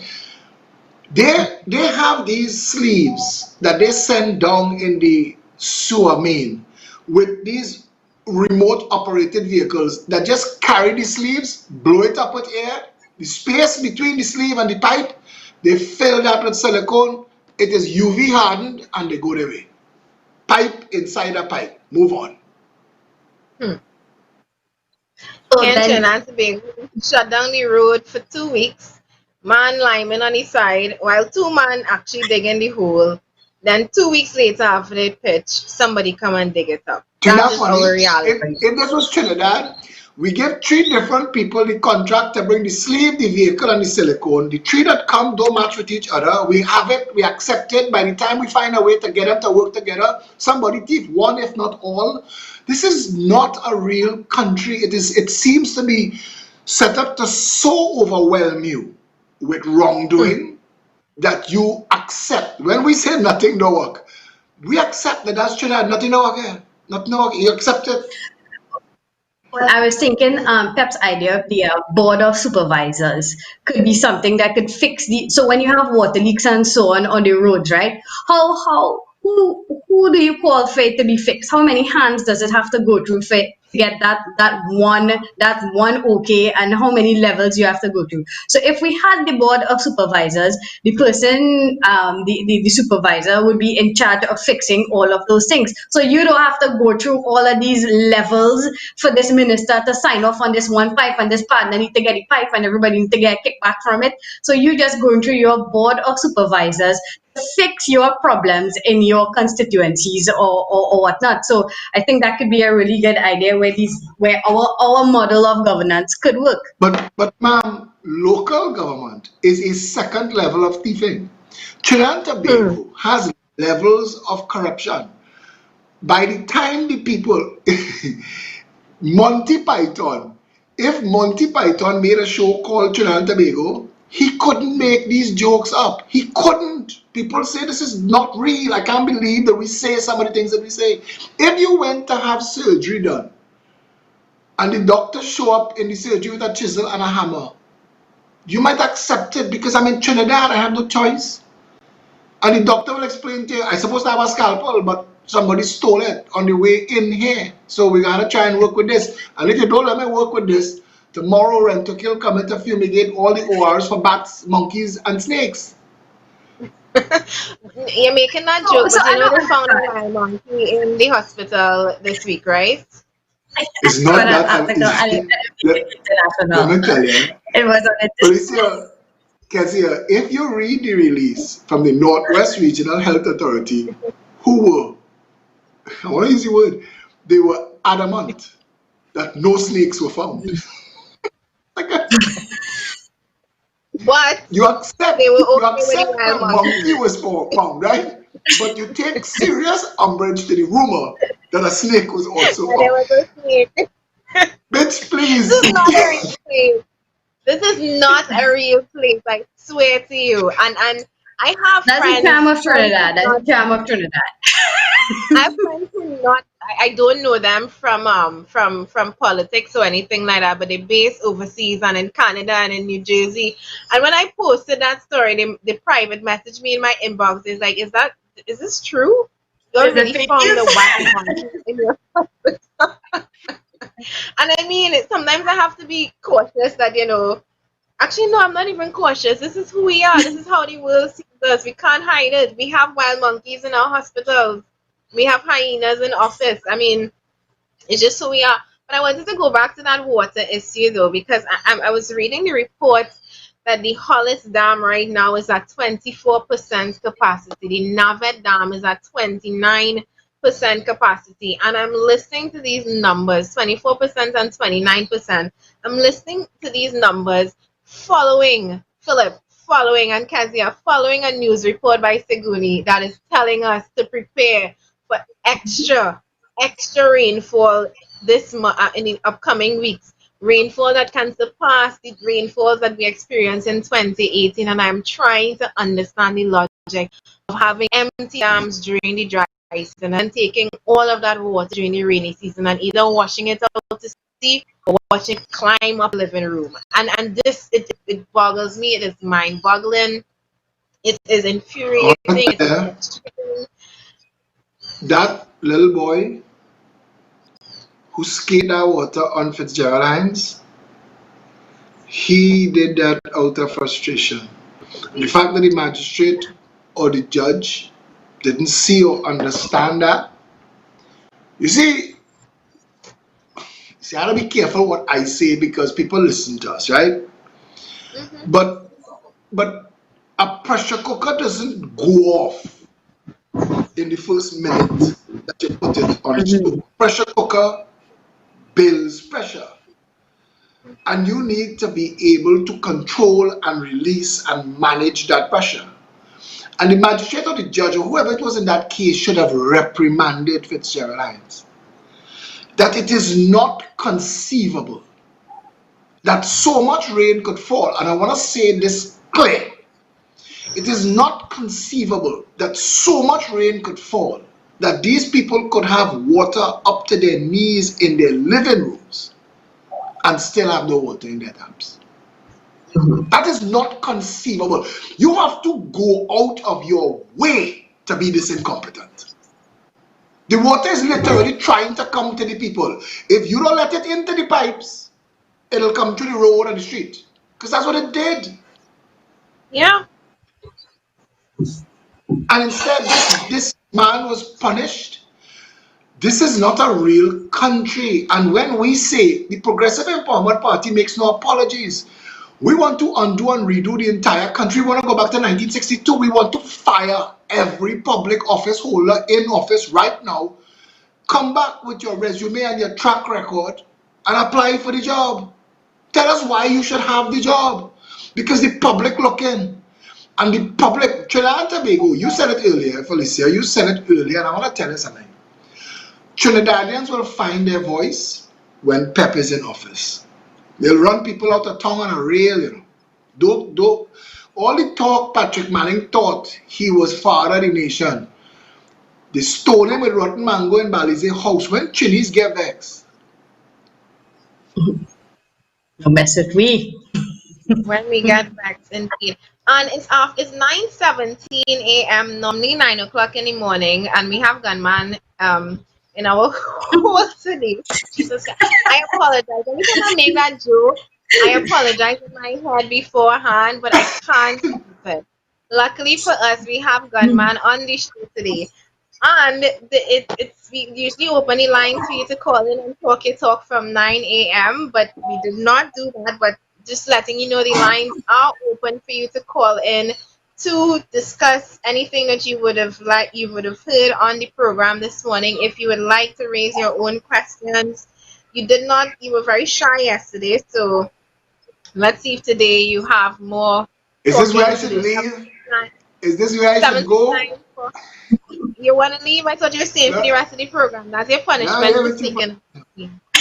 That's your punishment. You have to stay here for the entire program. We have no breaks, so if you need to pee, hold it in. Anyway, 769-459. This is what your Friday morning show is like? Scandal? Bacchanal? Satish, what you doing? Your Prime Minister set the tone yesterday. I'm just continuing. 769-459. We do. Call me direct or on WhatsApp if you would like to speak to any of us on the panel or raise any issues of your own. Kezia, this Saturday, while we have some time, barrel sale. Tell us a little bit more about that. Well, we have a barrel sale. Well, the PEP team is going to be down there preparing for everybody. So we have a lot of ridiculously low prices on our brand. We have tin foods, we have clothing, we have household products, school supplies. Our head in Toronto, Anthony and Joe Sinanan take their time and they go and pick out great stuff for you guys to send down Trinidad for school time.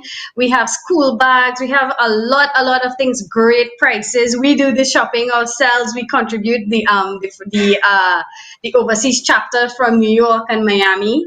I have a call coming in. All right. Good morning. You're live on Pep Talks in the morning. Hello.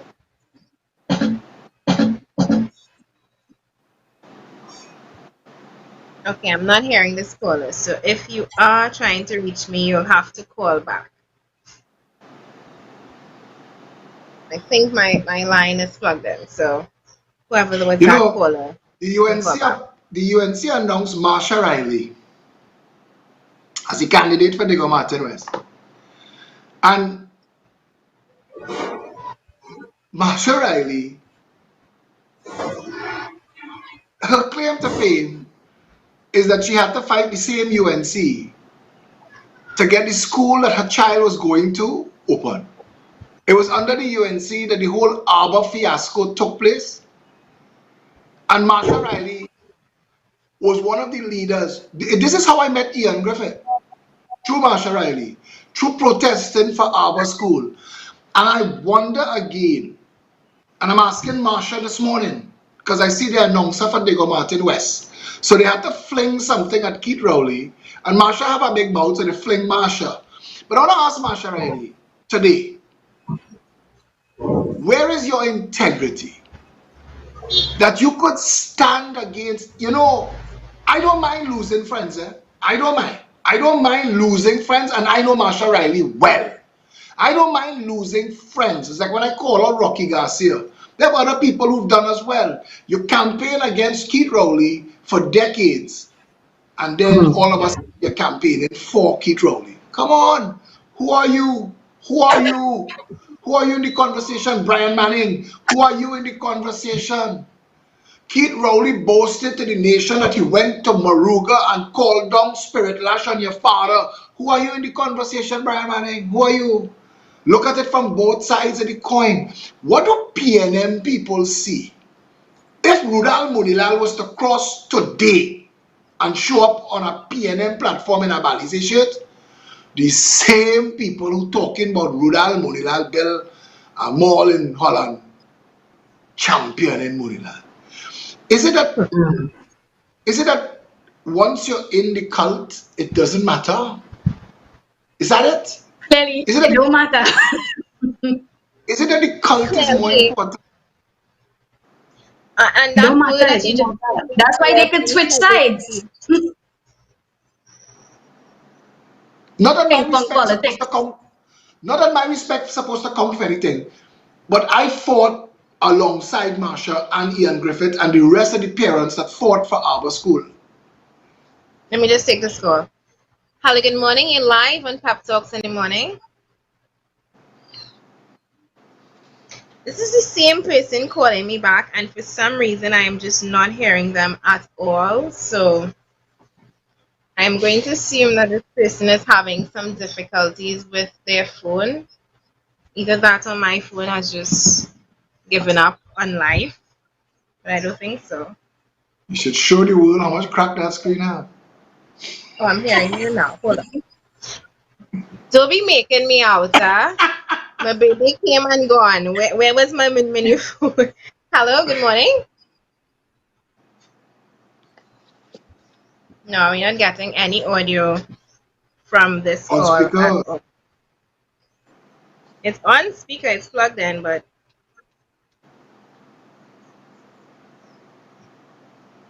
caller, if you can hear me, I would need you to call back again, maybe.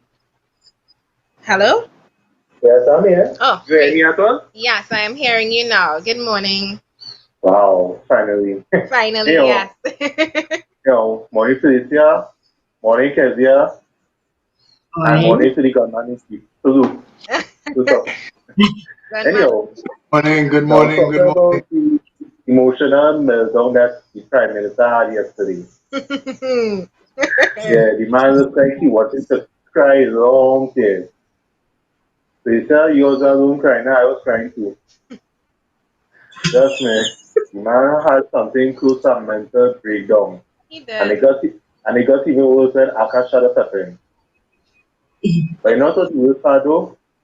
Being in TTT chat room, so to speak, and watching PNM members just defending him for defending Rowley. Take it off.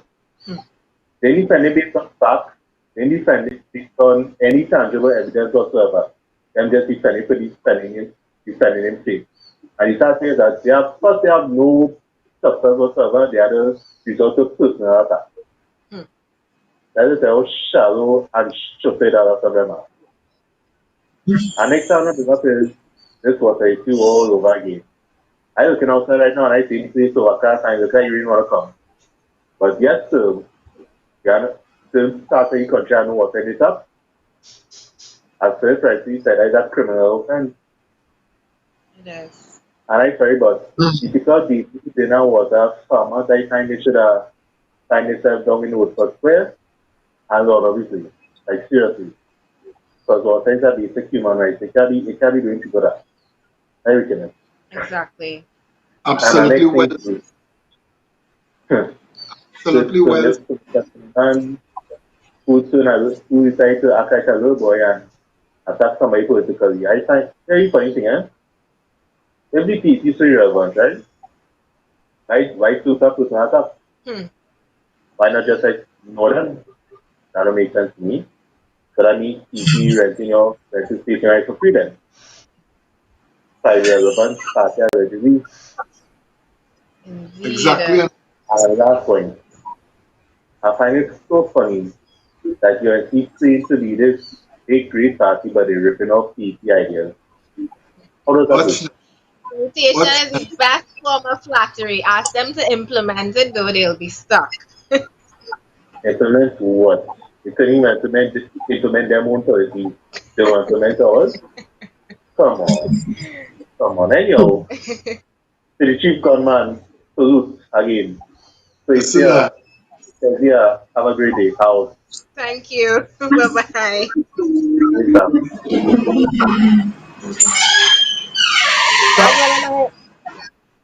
That's one of my regular callers there. Yes, hello? who bedroom door was that making all that noise? That it was my me. I just tell him. It was not my Mine. so Kezia. Kezia, Did he cast the door? What was that? That was like yesterday or 2 days ago.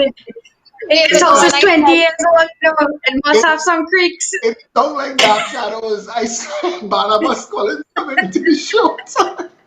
2 days ago when I mentioned the word PNM twice after I said it, the breeze knocked down something and then the breeze knocked down something else. Somebody messaged me and said the ghost of Eric Williams just don't like what you're saying. Listen, what we're watching is beyond theater.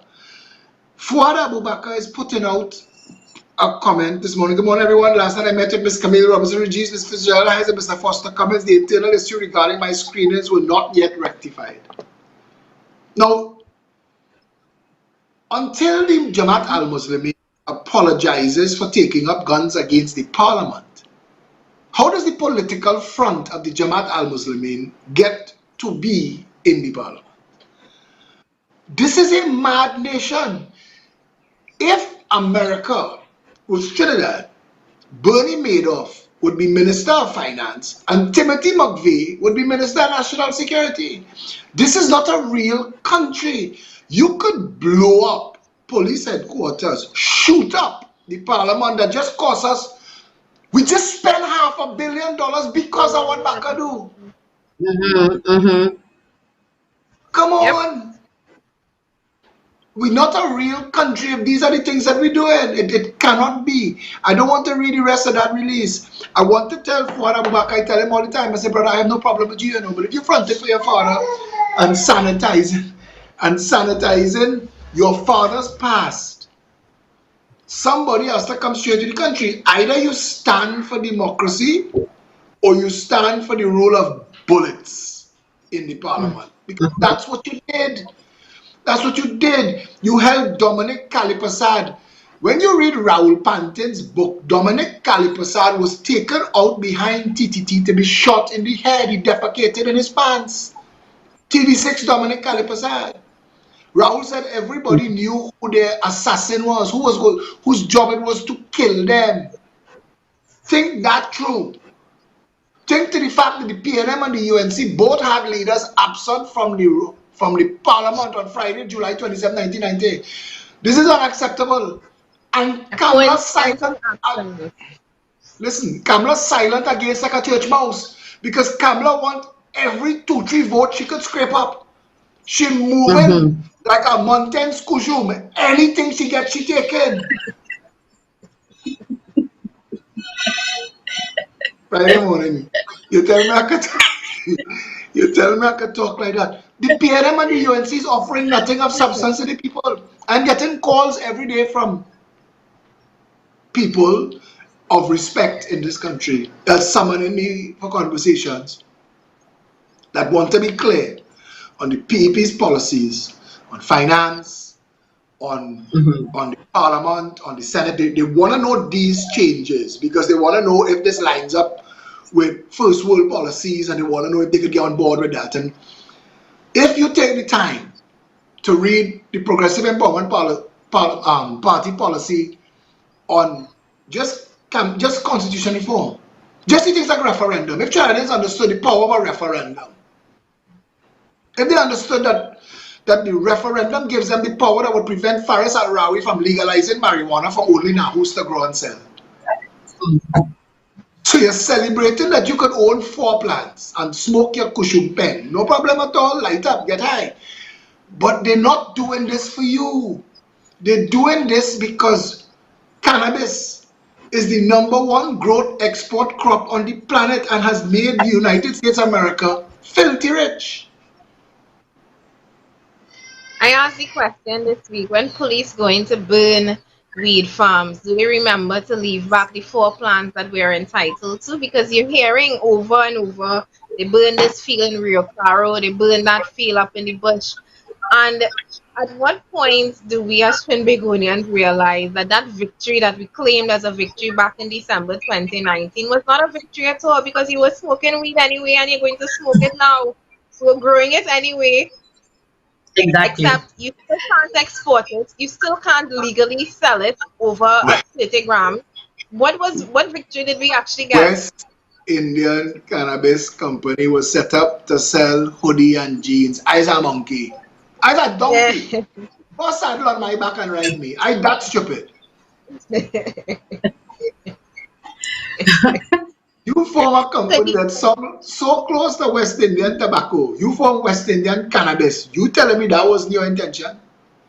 You know, I found funny Keith Rowley's explanation for why Whitco had to get a special exemption to work. The rest of the country is shut down by a virus that destroys your pulmonary system and suffocates you to death. Whitco does that as a business model. Yep. Whitco is responsible for heart disease, stroke, chronic obstructive pulmonary disorder, lung cancer by the thousands. We shut the country down for 116 cases of COVID-19 that want to do what Whitco does for a living. This guy Philip, what's his name? The other Philip Franco. He's a neo. What is he? It's a long Neo. Yeah, neo something. I can't remember the name right now, but I remember when he was He's a protesting. naturopathic doctor.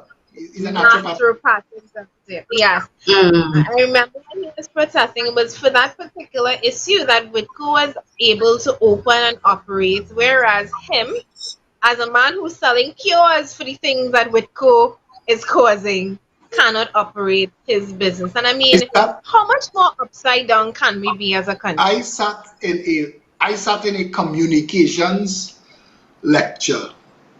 The lecturer took a pack of cigarettes out of his pocket. And he said, you could sell anything if you motivated. He said, this is the only product on the market that if used as directed will kill you. Mm-hmm. Everything else has to be misused to kill you. Cigarettes will kill you as a matter of this is what you're doing. It's a slow but sure and sudden. It's not sudden, it's slow but sure. But doctors are gagged in a world where food companies that are not making food pay for people to go to become nutritionists to come to lie to you with degrees. Understand where I'm at? And the responsibility to know better falls to all of us. And when we know better, it also falls to us to teach. What do they say? One teach one. Because we're losing our country and we're losing our world to idiocy. We're making stupid decisions. And I still couldn't get past the irony that the company that you had to give a special exemption to was COVID-19's competitor.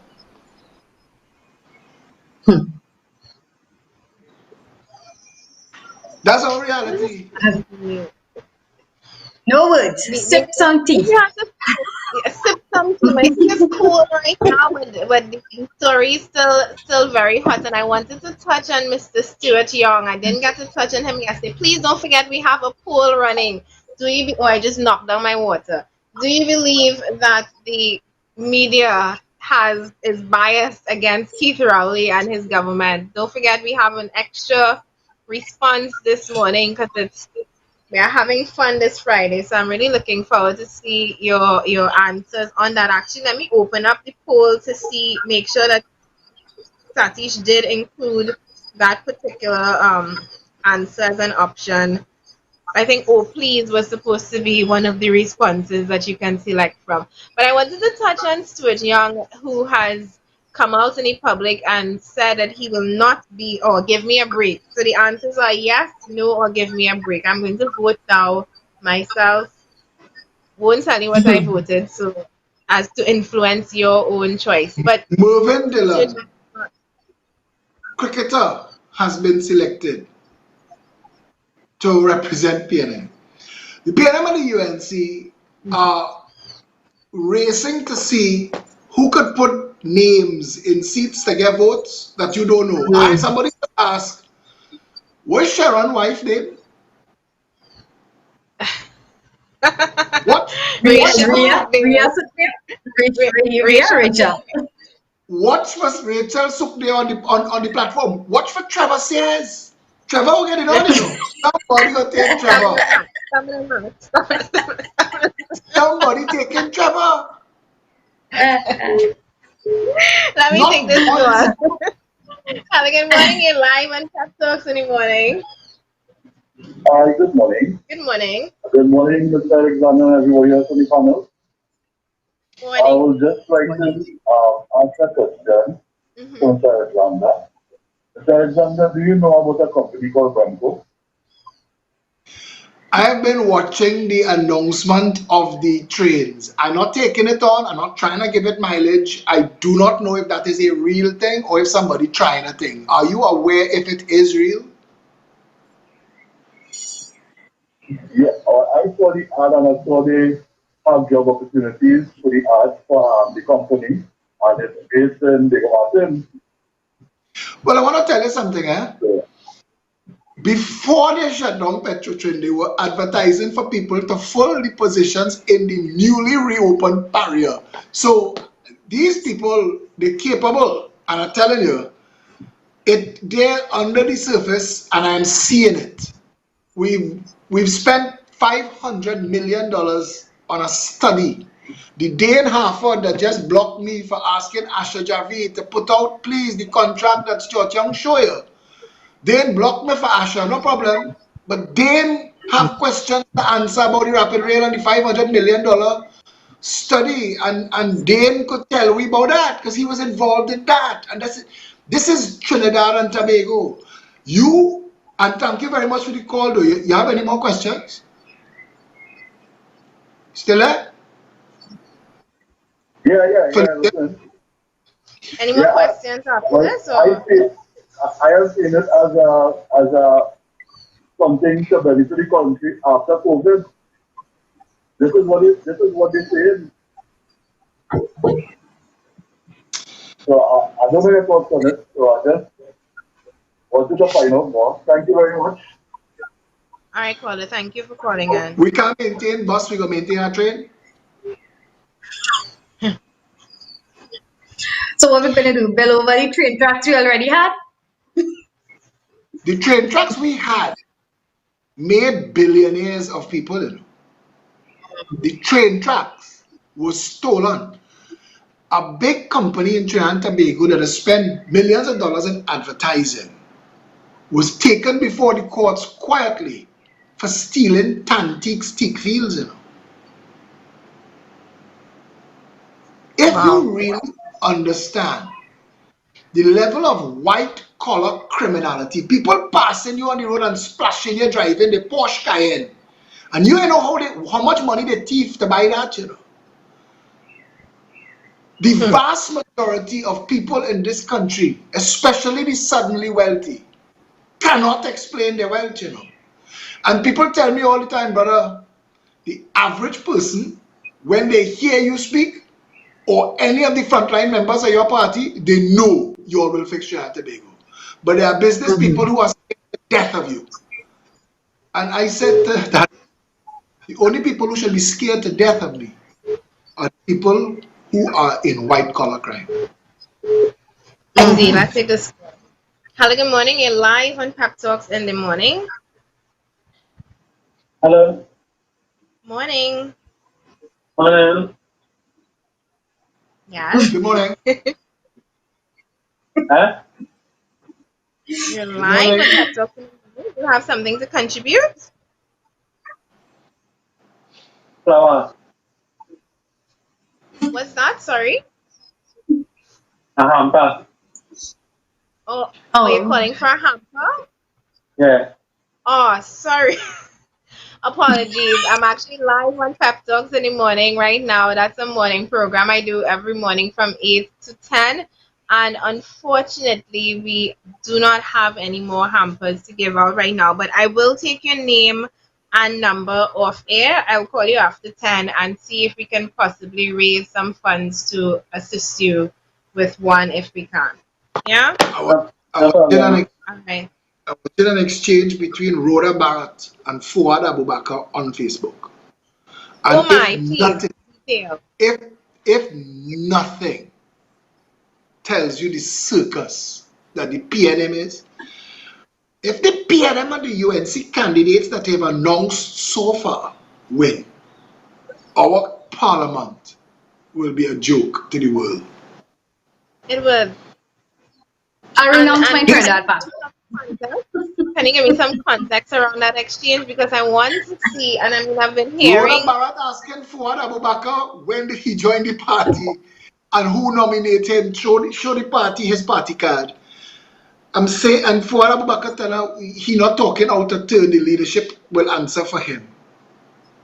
Rowley can't step out in Greece now, you know. You don't make a deal with the devil and then call the details of the deal. The terms is not for you. It is going to become ludicrous as we go along. More and more ludicrous.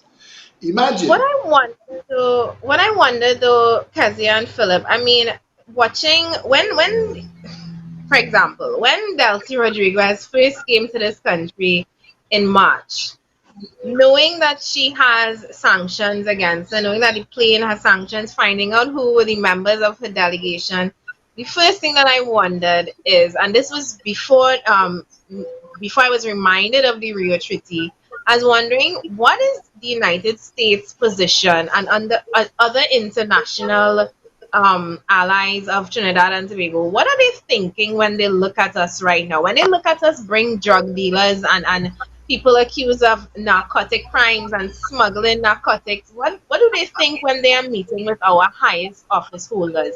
And now I have to ask that question. What do the ambassador, the British High Commissioner, and the ambassador to France and Germany and the United States ambassador, what do they think when they open the papers and they read that the man or the offspring of the man responsible for the coup that nearly demolished Trinidad and Tobago 32 years ago is now possibly running to be a political candidate in the said party that, I mean, how do people look at us as serious? Do they take us seriously? Or did they just see Trinidad and Tobago as a little island with some resources and some people who too stupid to ask the right questions, so we take advantage of them? Because as it is right now, as a local person looking in at us, I feel like that. I feel like we are just I can't take us seriously. I can't take our politicians seriously. I can't take our media seriously because as much as Keith Rowley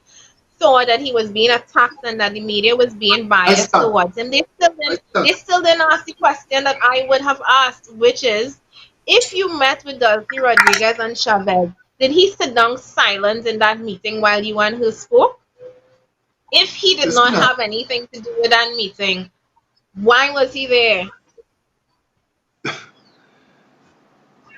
Felicia. I want to let Well, the Kezia. Prime Minister said to ask Delty. It's his delegation, so you have to ask Delty why why he was there. I have a call coming in from France this morning. Hold on.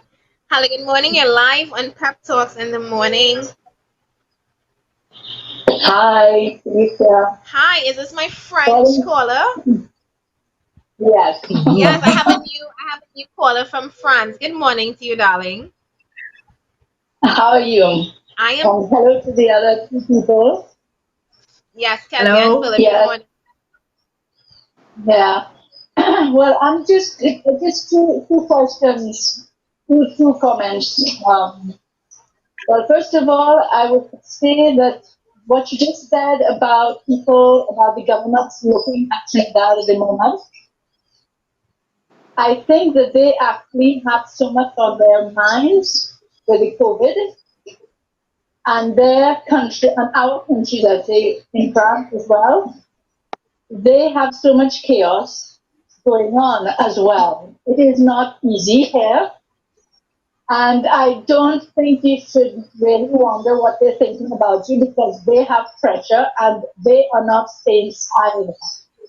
I promise you, they're not saints. They've been doing a lot of PRAP too, so yeah. So that point, I believe it, not so focused on that point because they are not in a good way either with the people.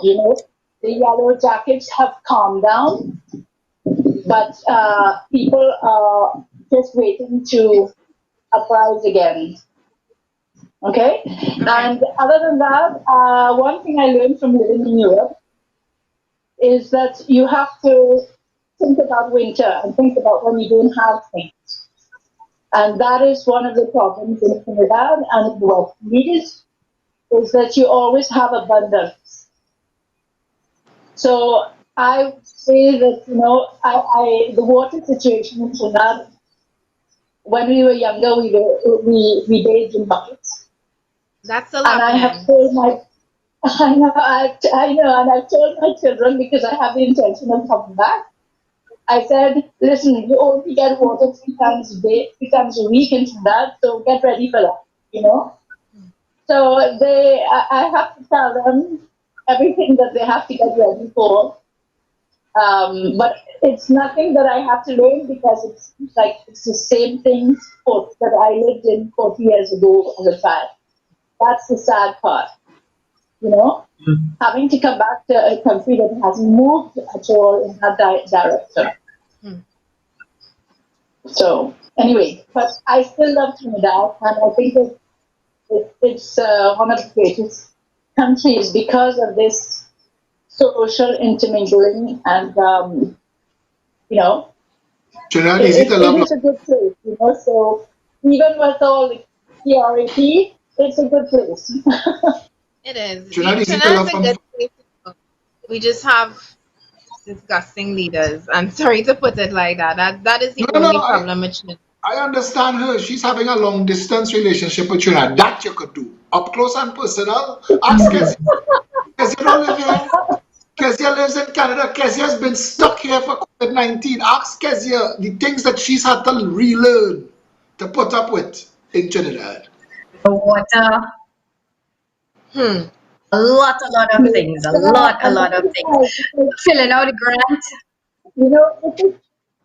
The thing is, I feel so comfortable when you get back there. You don't feel like anything's changed. And you left 40 years ago. The problem. Oh no, about 32, yeah. So, but I do feel that there is a lot of space for improvement, and we do have a lot of thieves over there. But I can reassure you that it is the same thing internationally. I think that when you look at international politics, Trinidad is just a concentration of what is happening in the world. Ma'am, you said that twice. I am sad. I want to challenge you on the second time she said it. challenge me on that, and I have to as well. Philip, you go ahead. She can't say that twice. She can't say that twice. She's not laugh about it, She's not here. She doesn't know the level of the at all. Off fair? Or you have anything else to contribute? Yes. All right, so you listen off fair. No problem. I'll go back onto the public thing. It'll be fine. No problem. Right. Okay, thank you. Calling. You go ahead, Philip, and I'll make my... Vernon de Lehman Wayne Sturge was on the show. I don't want to talk about everything. I want to talk about water and traffic and food and the prices and the value of your money, and your passport takes 19 years to change, and when you change it, they launch a new one, so somebody else will get kicked back. And if you want to get your licensing officer, it'll take 3 days off of work. And forget about all of that. Trinidad and Tobago is a place you can get a charge from a police that is not a real charge. Canadians take you as guilty on the charge, and you, because you have no money, You can't raise the money for lawyer and bail. You could spend 9 years in jail on a charge, especially if it is a malicious charge. If they find that the police officer was wrong when they charged you, they will award you and they will total your money. You're not getting money like America, $50 million because they take 9 years of your life. You're not a Tirano. They have a book. What are you? A hustler. They work out what a hustler is worth and calculate 9 years of hustler money and hand you that, you know. This is a shithole among shitholes. That woman living in France and see yellow vests in the road because they wouldn't tolerate laws that Macron want to write. She crazy. She have to be mad to say that. I want her to hear me say this.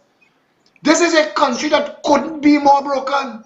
We are accustomed to seeing paving companies paving and we count it in corruption dollars. When have you ever seen an ad in the paper, invitations to tender to pave Chagrit Road? When? Pick up the phone and call Kusal. You want some money? Come. Calco, you want some money? Come. This is Trinidad. We do corruption here, institution. We do not have transparency. We do not have accountability. We do not have leadership. We do not have government. We have a jackass as prime minister and another jackass as opposition leader. We have a band of fools, a clown parade being anointed as candidates. When they get into the parliament, what they're going to debate? What? What is JW going to ask of Brian Manning? Who's going to ask of Marsha Riley? Who's going to ask of Mervyn Dillon? Who's going to ask of Gypsy? Who's going to ask of Trevor Sayers and Rachel Sukdale? We are going down worse. We are going to be, we're not just in a sewer. We are worse than a sewer. This country is becoming a clogged sewer. We are beyond redemption. As long as we continue to accept, and I will never take a call like hers. What she needs to do is talk about France taking money from Haiti still for slavery. Talk about that. That I will join you in, because that is a criminal act, and France should not only apologize, France should return every single cent they ever took from Haiti, because Toussaint Louverture had the balls to stand up and kick the plantation owners off of Haiti. That she could talk about. But she can't talk about how this shithole is run. Only the people who here living in the sewage could talk about this, because again, we have Kezia Rampal who lives in a first world nation here on the show, and she could tell you the difference between the culture shock that is trying to get into a taxi in this country and not knowing if you're going to make it home safe at the end of the day. Absolutely. And with that, I just have one question. Will the highway be finished? Which one? The Which highway, one of these highways? Well, I've seen the one by the creek, the Mosquito Creek. It's going on for like, I don't know how much years. It's been 10 years now. Will it be finished in time? Yes. Still doing roadworks on it. That's the two-laner without any shoulders. I think, and I'm just going back to that caller and what I wanted to comment on. I mean, it's not, and her referring to the bathing in the buckets and stuff. That is, excuse the what's the word I want to use? She reminiscing about bathing in a bucket? She reminiscing about bathing in a bucket? Oh.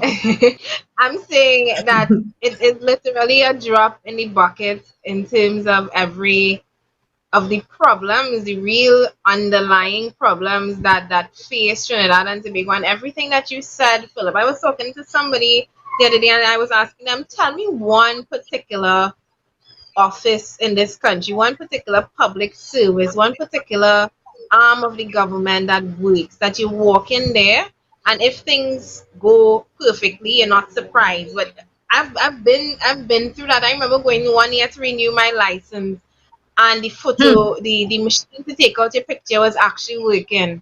The line didn't take 2 hours for you to reach it. And when I was done, I was surprised that I didn't have to take another day off to come back and go the next day to do as I have often had to do in renewing my license. And I'm telling people nothing, and we say nothing in this country works, and it is broken deliberately it is broken so people can pay somebody to buy a license or pay somebody to renew your license, hand them an extra $1,000, and all of this adds up to the corruption and the further brokenness that is We Trinidad and spent Tobago for. we spent enough money on national security in the last 10 years to be able to purchase Grenada, St. Kitts, St. Vincent, Antigua cash. We spent enough money on public health in the last 10 years to buy those islands again. Cash. We spent enough money on education in the past 10 years. Do you know what we spent on desalinated water in the last 10 years? $5 billion. We are a shithole among shitholes. And Trinidadians cannot escape responsibility. She's longing for a version of Trinidad that Sparrow with a ukulele stand up under a coconut tree sipping and pina colada singing. You know, somebody says reminiscing is remembering the good parts, forgetting the bad parts. And I think that's what she's doing because she said she left here 40 years ago. Ma'am, come back and see that the role of the black people in Carnival who invent Carnival is to hold rope to keep black people out of Carnival and wash out the pee-pee truck. Come back and see what you're reminiscing. Sparrow with the ukulele, if they don't recognize him, could get kicked out of the band. I was not going to say. I think she's talking about nostalgia, and when you in a foreign country and where you're accustomed to things working, you kind of you sometimes you forget. Sometimes I would be reminiscing about doubles and going down Maracas and going for my bacon shop. But when I actually get to Trinidad for holidays after 1 week, I'm ready to go back because of the traffic, because of the problems. I left Trinidad because of these political parties. I never wanted to leave Trinidad, but I felt like I had no choice. I felt like nothing was working, and the opportunity presented itself, and I was like, well, let's jump on this boat. Because where are we going from here? We lost all our best me as a young person, I wanted to be a first-time homeowner, not necessarily, and I could not do that in Trinidad and Tobago. Just in 2 years in Canada, I could say that I am on that path. I will be a homeowner within a year or two, and so these are the kinds of things, ambitions that. Kezia, my brother-in-law, 30-year-old daughter, migrated to America 3 years ago. My brother-in-law can't own a house yet. His daughter owns a house in America. It is ridiculous how piss poor. If you do not have a leg up, a stand up, a hand up, you're in trouble. I don't know what people wake up in the morning and think my future is in Trinidad. We have a bunch of dreamers outside there bouncing ball and writing soca and waiting for their break. Everybody think they're gonna be in the we that foolish. Anyway, Felicia. But just one thing. But even though it is difficult in Canada, when you first go, it is very expensive. The taxes are high. All of those things they say about Canada. It is true. It is very expensive. The difference is you don't ever stay there. I started at a certain point, and within 2 years, I was already climbing the ladders. I had already made strides in Canada. So it's not to say that you go in there and the grass is greener on the other side. It's just you have some upward mobility regardless of who or where you come from. That is how the system is set up to accommodate you. And that is the difference between Trinidad and Canada. There's somewhere to go. And that's why I'm there. All right, we have arrived to the end of the program, and we spoke about Barrel Sale, which is taking place tomorrow. I just got a message from Miss France.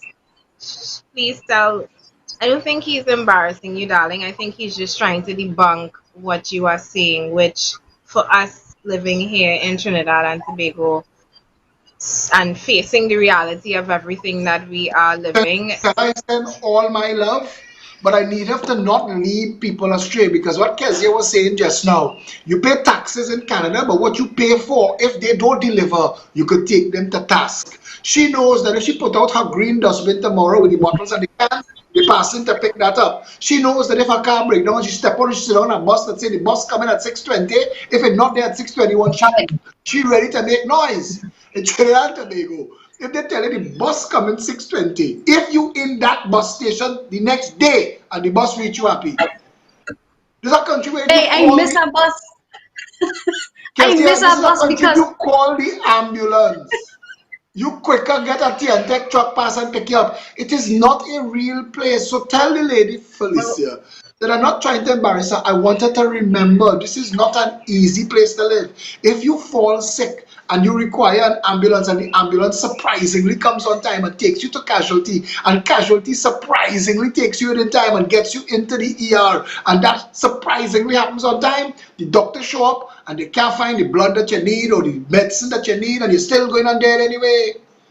It's broken, and I wanted to get that because if she says that it's like other places, people will pat down, and we don't need people to pat down. We need people to ramp up. We need people to say, "I want it as good and as sweet as she have it in France." And I don't think she knows how sweet she have it because if Current go in her building 2 days in a row, she writing letters and she making calls, and she know. You know, if Current go 2 days in a row and fry a fridge and fry a stove and fry a TV, I Trinidad. Life in Trinidad.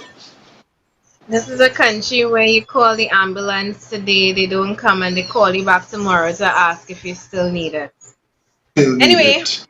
we have reached the end of the program, and in answering the poll question, we asked, do you believe the media is biased against Keith Rowley and the government? 11% of you said yes, shame on you.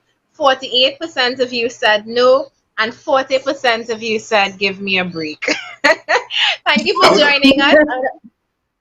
Thank you for joining us on TGIF. Don't forget, tomorrow is barrel sale as well as International Doubles Day. So go out, find your best doubles dealer, buy two with slice, and eat it in my name because I don't know if I'll be able to reach the doubles man. So have one in my honor. Thank you for joining us this for another week of Pep Talks in the Morning. Like I said, I really, really, really love this program. Nothing makes me happier than waking up knowing that I am going to speak to all of you, hear your calls, get your feedback. I love my surprise this morning, Philip popping in on the show. I have to go back and watch this particular episode to see what my face looked like, seeing his face on my show. And I'm like, what is going on with Satish? I was about to call him. Kezia, darling, thank you so much for being here this morning. You brought a nice light and fresh, refreshing feel to the morning program this morning. Careful, you might become a Friday regular because I love the little dynamic that we shared today. We will be back on Monday with another episode of Pep Talks in the Morning with co-host Michelle Davis, our deputy party organizer. Philip, Kezia, please take a few seconds to give your closing remarks before we wrap up for the day. It was absolutely I just enjoyable. have one thing to say. You go. Vote Pep. Vote for Pep. That's it. I want to say, watching the both of you this morning, today was a perfect day to come in, and thank you very, very much for having me. It was good fun. Sorry for bringing so much heaviness, but that's the nature of what I do. Love the show. Love the show every day. Pep Talks in the Morning is a brilliant show. You do an amazing job. Very proud of all of you. Thank you very much. Well, it's time to go. We are a few minutes over the time. Don't forget, during this period of social distancing, let's remember to stay together by staying apart. Have a great weekend ahead.